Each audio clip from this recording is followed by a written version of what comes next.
Good morning, girls. I'm Dr. Kiran Deshwal, Assistant Professor English, VGT Government Girls College, Shapura. Today, I will teach you the essay of studies composed by Francis Bacon. Let us have an introduction of the author and the essay.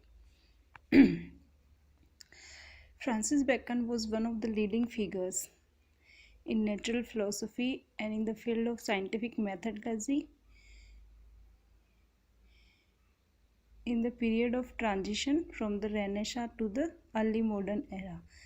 So, in your first paper, you will get to know about the periods in English literature. So, Bacon belongs from the period of transition, or we can say from that of Renaissance. Renaissance is a period where there was a revival of knowledge, art, and sculpture. So, Bacon was born in 1561 and died in 1626, and he is known as a philosopher and a teacher of scientific methodology. As a lawyer, he was a member of parliament and Queen's Council. So, Queen reigned in this era from 1557 to 1603, Queen Elizabeth, and he was one of the counselors of Queen. Bacon wrote on questions of law, state, and religion. He wrote about everything about law. Being a lawyer, he wrote about law. Being a statesman or a counselor of queens, he wrote about the state. And being a philosopher, he wrote about religion as well as on contemporary politics. He also wrote on politics.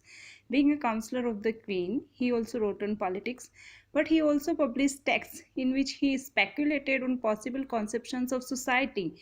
He had a knowledge of social life also, so he wrote about society also, and he pondered questions of ethics, essays about which he talks in his essays. Even in his works of natural philosophy, the advancement of learning, as the text known. After his studies at Trinity College, Cambridge, he studied at Trinity College, Cambridge and Gray's Inn, London. Bacon did not take up a post at a university. He could have been a university professor, but he did not take up that post, but instead tried to start a political career. He became a politician. Although his efforts were not crowned with success during the era of Queen Elizabeth, he was not a successful politician. Under James I, he rose to the highest political office, but in the rule of at the rule of James I, at the time period of James I, the king, he got success in his political career. He became Lord Chancellor. Lord Chancellor is the person who is the nearest to the king. Bacon's international fame. Thus, as an ambassador, he got the chance to travel various countries. So, he became internationally famous. So, Bacon's international fame during the era of Queen Elizabeth under James I, he rose to the highest political office, Lord Chancellor, and Bacon's international fame and influence spread during his last year. In the last years of his life, he became very famous when he was able to focus his energies exclusively on his philosophical work. He became philosopher, and even more so after his death. After his death, when English scientists of the Boyle Circle Invisible College took up his ideas of a cooperative research. His ideas had been taken for a cooperative research institution in their plans and preparations for establishing the Royal Society. So the foundation of the Royal Society founded on the basis of the ideas of Francis Bacon. To the present day, Bacon is well known for his treatise on empiricist natural philosophy. Empiricist natural philosophy, the philosophy of a country, the philosophy of a state, the advancement of learning, novum organum, scientiarum. These are his uh, great works for which he is known, and for his doctrine of the idols, which he put forward in his early writings, as well for the idea of a modern research institute, which he described in Nova Atlantis. So this is what Bacon achieved. Now let us have a brief summary of our essay of studies. Let me introduce you people with our essay, what the writer wants to convey, what the writer wants to say in this essay. Let us sum up in brief, and tomorrow we will have a line by line analysis of this essay. So let us begin. I hope you have understood about the life and career of Francis Bacon, and now let us have a brief summary of the essay of studies. As the title suggests, of studies means it's about study. When we read something, when we write something, when we listen to something, it's all about study. So why do people study? Why it is important? What's its purpose? So let us have a brief summary of this essay. In this essay, Bacon describes the importance of studies in human life. Bacon begins the essay by enlisting three purposes of studies. Bacon says that people study due to three reasons. There are three purposes for which a man studies. First of all, we study for delight. Like if we read a joke, if we read a story, we read that for delight.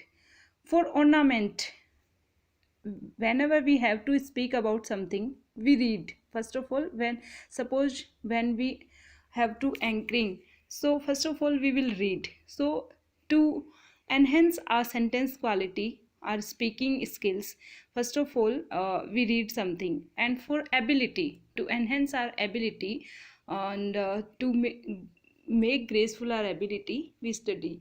Studies delight most when one is secluded and reposed.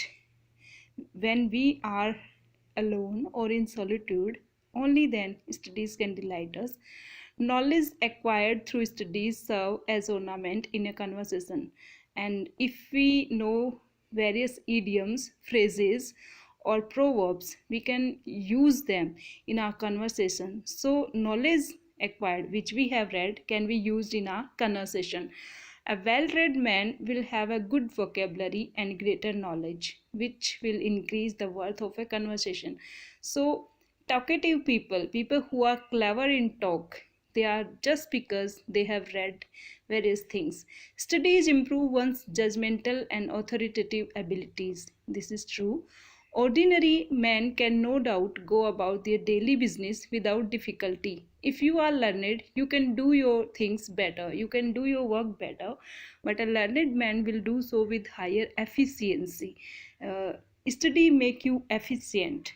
Bacon, however, says that studying too much is a sign of laziness, but you study so much, it will make you lazy. And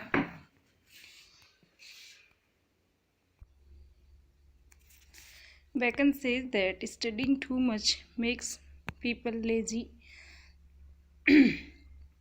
like using too many ornaments while conversing makes one look pretentious. So, to make judgments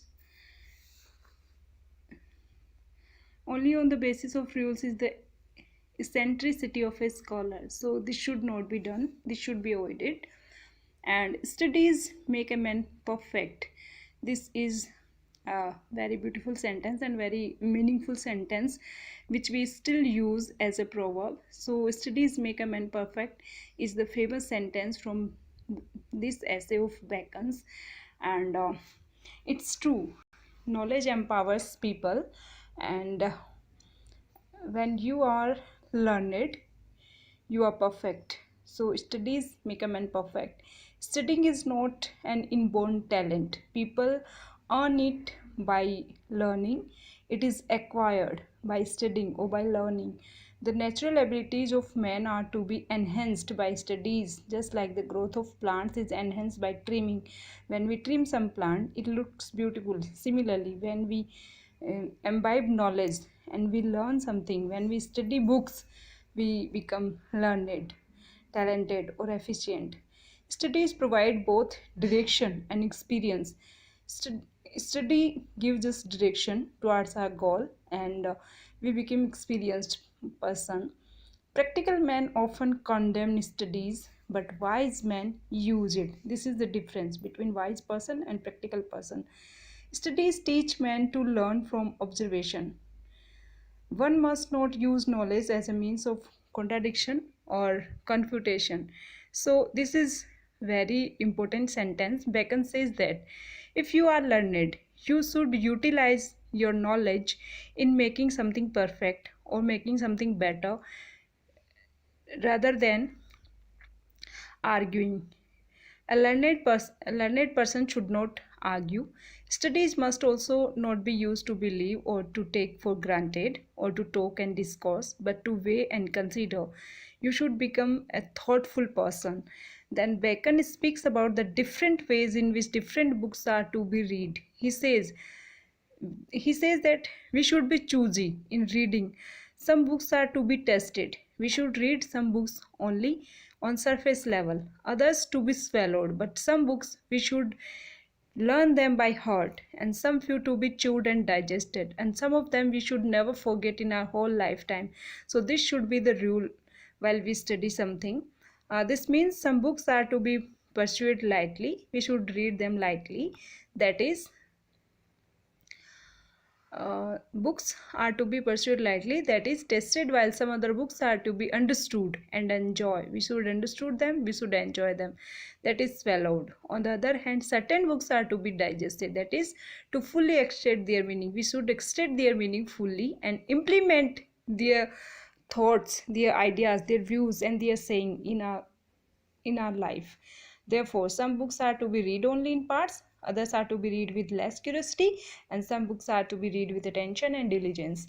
Bacon, however, also says that sometimes it may be enough to read extracts or reviews of books so that we can get the meaning of these books made by others instead of reading the whole book by oneself. Like you can't read Ramayana, so you should read a treatise on Ramayana. But according to Bacon, this is to be done only in case of books of less importance. He considers these distilled books to distilled waters, which he calls fleshy things. So he uses verbs, coined verbs, words to make his thing understand. Reading makes a man complete. If you are learned, you are complete man. Conversation makes a man quick and witty. If you have a knowledge, you will reply something quickly and in a witty way, in a wise manner. And writing improves the memory. If you write something, it will improve your memory. That's why we write while we read. If a man writes less, he will lack a good memory.